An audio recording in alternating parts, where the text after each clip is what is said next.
அசத்தலான பேச்சாளராக anchoring and public speaking பயிற்சி பட்டறை ஜூலை 9 முதல் நேரடி மற்றும் இணைய வழி வகுப்புகள். தொடர்புக்கு 7388824242. திண்டுக்கல் மாவட்டத்தில் பல ஆண்டுகளாக பழங்குடியின மாணவ மாணவியருக்கு ஜாதி சான்றிதழ் வழங்காததால் அவர்கள் தர்ணாவில் ஈடுபட்ட சம்பவம் பரபரப்பை ஏற்படுத்தியது.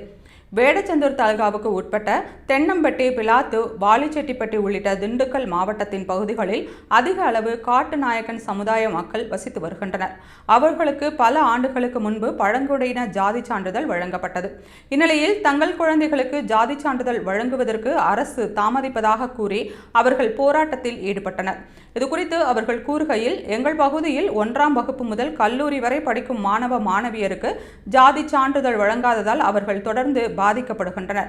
10ஆம் வகுப்பு தேர்ச்சி பெற்று 11ஆம் வகுப்புக்கு செல்லும் மாணவ மாணவிகள் மற்றும் கல்லூரியில் படித்துக் கொண்டிருப்பவர்களுக்கு ஜாதி சான்றிதழ் வழங்கப்படவில்லை.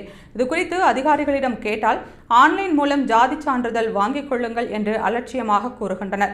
ஆன்லைனில் விண்ணப்பித்தால் அவை முறையான ஆவணங்கள் இல்லை என்று நிராகரிக்கப்படுகிறது.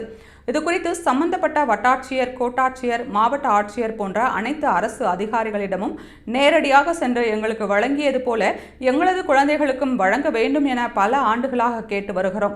ஆனால் அவர்கள் உரிய பதிலளிக்க மறுக்கின்றனர். இதனால் எங்களது குழந்தைகள் அனைவரும் பள்ளி, கல்லூரிகளுக்கு சென்றும் பயனற்ற சூழல் ஏற்பட்டுள்ளது என்று அந்த கிராமங்களைச் சேர்ந்த மக்கள் வேதனையுடன் கூறினர்.